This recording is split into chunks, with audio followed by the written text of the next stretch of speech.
Hello and welcome to the Malt Miller YouTube channel. Now on Friday during the reel, I said that we were going to sit around the table, answer some questions from some customers, and give a few updates. Yeah, now normally these round tables, there's the four of us, but we thought actually let's take the opportunity to do it without Rob and Rakey. No, you're Rakey. Rob and Stiffer being here. You remember him? No, I can't actually. It's been a while since I've seen him. So you've just got the pleasure of us two. Yeah, so thought we would give you a little bit of news, answer some questions that have been put into us on some of our Discords, and we've got a few exciting little snippets we'd like to share with you. So one of the first things I said on the reel, and which we get asked a lot, is what is happening about Love and Beer 2026? Yes, now that's a sad one. Unfortunately, Love and Beer 2026 is not going to happen. Due really to commitments from certain areas, we can't run the event this year. There's a combination of things. Commitment from the Craft Beer channel. Yeah, I mean Johnny's really busy. We also were really keen to make sure we got the right venue on the right day. Obviously did a Friday last year, Saturday the year before. Saturday was definitely better, well received, more people can attend, and we wanted a venue that is a little bit bigger, that we're not quite so packed in like sardines. So when you actually looked at some of the feedback that you got from people who fed into Johnny, and they were saying like, oh, really felt really close to beer queues, and like, how do we improve on it? So you're kind of taking that on board and can't do it this year, but we're going to elevate it for 2027. So we've got a venue in London. It will be June 2027. We will give you more information very soon about that. But rather than repeat what we've got, let's go bigger and better, and that's where we are. Yeah, excellent. Well, sounds exciting news for 2027. No, absolutely, very much looking forward to that one. Okay, so we've also had some questions thrown in, haven't we? Oh god, yes. So James very kindly asked a question on our Facebook group on the other day, yesterday. So and there were some weird ones, there were some good ones. So we've thrown a few of those together, and also on the Hop Edition Discord, the question was also put out there, and thanks to Brett the Bollard, who gave everyone a G and got them all to ask some questions. Brett Even the Bollard. if they weren't some of the best questions, and some of the weirdest. Yeah, but then there always is some random questions thrown in when we do this. So we find that when Brett's involved. Yeah, exactly. Let's have some fun, shall we? So I think there's a fun one to start with. Fun one to start. Damien on Facebook. Yeah. He asked, pineapple on pizza, yes or no? Well, horses for courses, obviously we all love it or hate it. It's a bit Marmite. I quite like it. I was always a no. You're a no. Mark here absolutely loves it. So whenever we do team pizzas, we need to put pineapple on our pizza. Right, Simon on Facebook. I should have printed this bigger. Yeah, you should have done. Never mind. With the all grain kits, which are superb, could you clarify when to put the supplied bag of dextrose in? As I go straight to cask, I dissolve in water, and I've added both at fermentation and at the cask. Also, I'm just getting into water profiles. And any plans to sell complete kits? Right, you talk about the sugar first. Right, I'll do the sugar. Okay, so sugar is primarily supplied for bottle conditioning.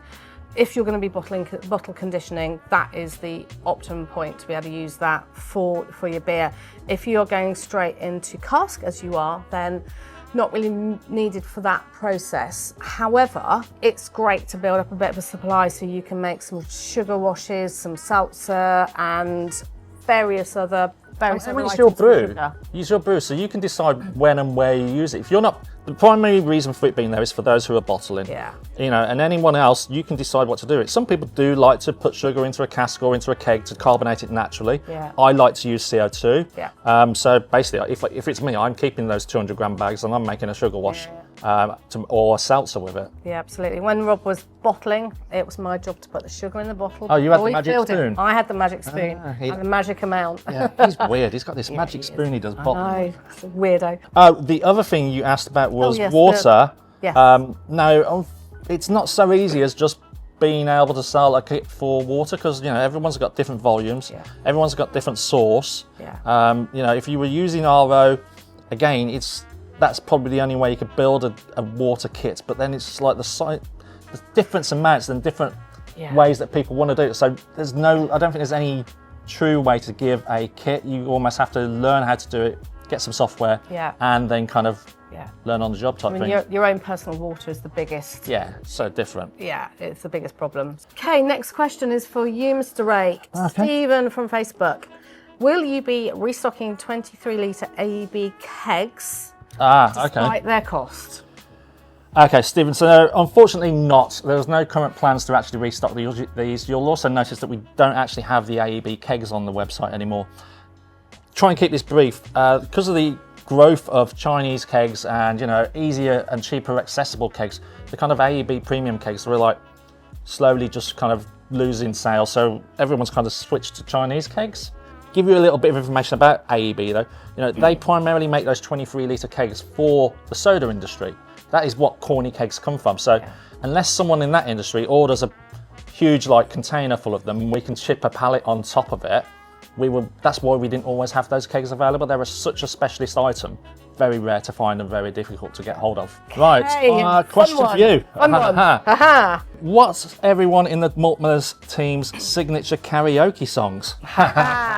This is a good one. Well, as they're not here, we're going to have to guess what theirs are. Yeah, we've got a couple of crackers. So I'm going to throw James's in, and I'm Too Sexy for My Shirt. Oh, he looks a bit like Right Said Fred, doesn't he? Yeah, he does, doesn't he? Bald head. Yeah. I could see him doing that on karaoke. Yeah, and he likes a shirt. He's always got a shirt on. Yeah. I reckon Rob would be a bit of Steppenwolf, Born to be Wild. Such a car, he like bikes and cars, isn't it? Speed. Yeah. Speed is the thing. Born to be Wild's not a bad shout. What do you think, Joe? I love a bit of Mannix. Kevin Carter would be my one, and you know I can just about remember the words for it, so it's brilliant. All good. Yeah. Rakey. I pretty much always did Life on Mars. I love a bit of Bowie. You're never going to get me singing karaoke. I can sing in the car, but you're never going to get me get doing enough karaoke. beers and me, I'll sing as many songs as you want. I can. Fighting the mic off me. I can do karaoke when you need the bar emptying. That's it. That's my signature. Tricky from the Discord. Which of the hop releases in the last year or two are selling best, and which are your favourite highlights? Right, Richard. You could talk all day on this, so let's just keep this. Yeah, I've got to keep it brief. There's a few different ways to look at this and measure it, but you know, I don't think you can say which hops have been the most popular in the last year or two, because hop really needs like a good 2 or 3 years to actually establish itself. You know, you want availability, which you don't get in the first few years of it being available, so it's never going to be a big seller. You also then want it to kind of fall into like a core beer for a brewery, and that's never going to happen in those first few years. So it's really tricky to measure. But like if you were looking at it and which ones have been successful, Strata, you know, that might seem like it's old to you guys, but it's still a fairly new hop in the kind of hop world. And Crush is growing year on year. We're seeing more and more demand, and we're seeing it appearing in more brewery recipes. Yeah. I mean, you couldn't measure anything like Luna, which has literally launched this year, where it's like hen's tooth, and there was only 5 kilos that we got for Homebrew. It's just too early. Yeah. Would you ever consider selling cask equipment, pins, firkins, accessories for the Homebrew market? This is also from Tricky on the Discord. Yeah, okay, thanks, Tricky. Now, this is the point where we're glad Rob is not here, because he would be talking for the next hour about them. It's one of those projects he's been working on, isn't it? He's had his eye on doing something along these lines for a long time. The kind of combination issues that come up for us doing this, pricing, MOQs are really high, so the pricing is a very tricky one. So it's not a no, it's probably watch the space, because you never know. If we throw a project at him, he may just come back with something that you might like. He doesn't like things being too... Well, he doesn't like things being too easy, so this is the perfect problem for him. He likes to solve a problem that is difficult. Exactly. So. Why do you think he married me? I mean, come on.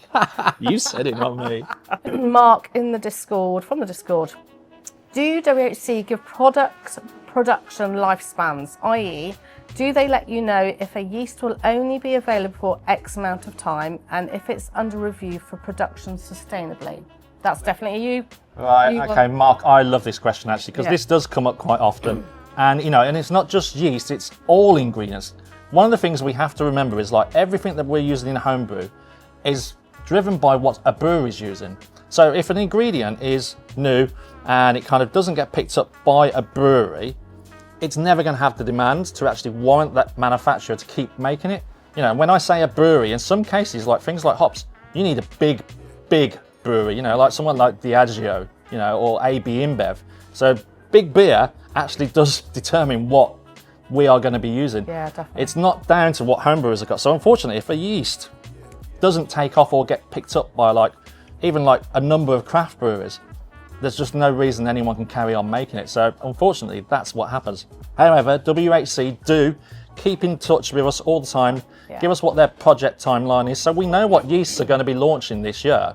And we discuss them, and we kind of plan when we're going to be launching them as a homebrew version as well. But the other good thing is that actually if they do retire a yeast, they do also have a string of other yeast to come back in and fill that gap in the range. Right, next question for you. It's from Laura on Facebook. Are you going to be stocking the new Grainfather or grain kits? Oh, we had a long discussion about this, didn't we? It's like, do we, don't we? Yes, of course we will be discussing them.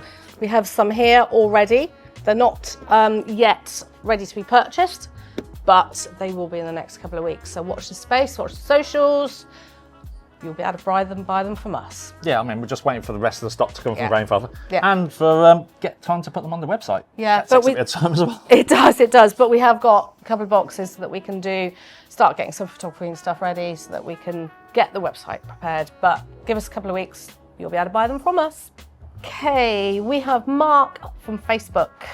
Anything about the rumours of a boudoir yeast from Lallemand? I know where this comes from. Mark was watching the Hop Edition podcast on Saturday. Yeah, with Radim on. Right, official line. I can neither confirm or deny such rumours, but if and when it did happen, expect some videos from us, because I would love there to be a dry Czech strain, especially the boudoir one. That would be amazing. But at this moment, there is nothing confirmed. That's all I can say on the subject. Oh, this one's, I think this is up your street. This is from Jamie on Facebook. Any information, advice, recipes for using green hops grown in the garden would be useful. Okay, yes. Didn't you do a video on this with Rob? A couple of years ago, yeah, we did a green hop beer here that we went and foraged locally for the hops. So I think Mark had the actual brew going here. We literally out in the fields, close to where we are, found some amazing hops, brought them back, brewed them, and then we took them to the Craft Beer Channel 10th birthday. And we we drank the beer at the craft beer event. So that's definitely a video worth watching. That is definitely. Look back through our YouTube channel and you'll be able to see what we did with that one and how we did it. I think there was also a video where Rob and James went to Five Points and tied that in with a visit to Hewkins. There's some really good information in there about hop growing and actually what you need to look for. So I definitely watched those two, and that should hopefully give you enough information about that. But hang on till the end of this video. We've got a little bit else, a little bit extra to talk about in terms of fresh hops. Absolutely links into that fresh hop question. Oh, I think this one is kind of for you as well. This is from Jeff. He's on the Discord. And will there ever be a Malt Miller Festival? How many times have you heard of this? How many times? Yeah. Okay, so again, good job Rob's not here. If he was here, he would be saying 100% yes with bells on. He's absolutely desperate to do a home beer festival. What we need to find is a field with some facilities or a campsite with some toilets and some electric. And we're all over it. We absolutely want to do it. He keeps going on about this one that he used to go to where it was literally just homebrewers come together in a field with tents and they just bought lots of homebrew and just drunk. Yeah, there's a little marquee I think that was put up. Yeah. Just that they had some cover. He loves it. He loved it. He's desperate to do it. And I think probably watch the space because I think we will make it happen at some point. Not this year though. Yeah, and next year because we got Love and Beer to do next year. I know, well, never say never. But it will happen. We just need to find the right setup so that people can get involved. Right, I think the next one is probably something we both chip in on. This is from Steve on the Discord. Are you going to be doing any Malt Miller competitions this year? Well, yes. We are. Of course we're going to be doing Elusive, and it's a big Elusive year this year. It's their 10th birthday. Yeah. So watch this space. We're kind of expecting to launch it next year, which is May. Next year? Next month? Yeah, next month. Next month. Not next year. My head's on 2027 now because we're talking about Love. But yeah, expect it to launch next month in May, and judging will be at the end of July. But you've also got something else to talk about, which actually kind of ties in with the fresh hop and with this, yes. And also events. So we have been having conversations for a little while now with the amazing team up at Track Brewery in Manchester. And we are going to team up with them and we're going to do an event which is going to be a homebrew competition. It's going to take place up at the Track Brewery. going to be the end of October, and it's going to be fresh hop and whole cone hop based. So this is all about lovely fresh hops, and it's going to be primarily like real kind of traditional styles of beer. Yeah. So what we're hoping is we're going to launch the details very soon, probably again next month, early May at the latest. What we'd love people to do is really get involved with this, foraging local hops that might grow in your area, perhaps start with some seedlings, get some hops growing. So you don't actually have to have hops growing now to be able to plan for this competition. So if the competition's tied in with the event, kind of expecting that to be end of October, so competition will launch probably, August time? Give people time to plan their recipe. Might even be before. I think what we would love to do is get information out in May, launch it probably July time, and then that gives you August, September to actually make a plan what you're going to brew. So go and find where you're going to get your hops from if you're going to use fresh hops, or as an alternative you have the chance to also use whole cone hops as well. Yes, absolutely, because not everyone can get their hands on fresh hops. But you'd be surprised. Get out in the countryside, you'd be amazed how much is out there. And knowing track, if they're having an event as well, there's going to be some amazing beer to drink there. Yeah, there is. And lots of breweries doing their fresh hop beers. Yeah, no, we're looking at it being quite a decent sized event actually.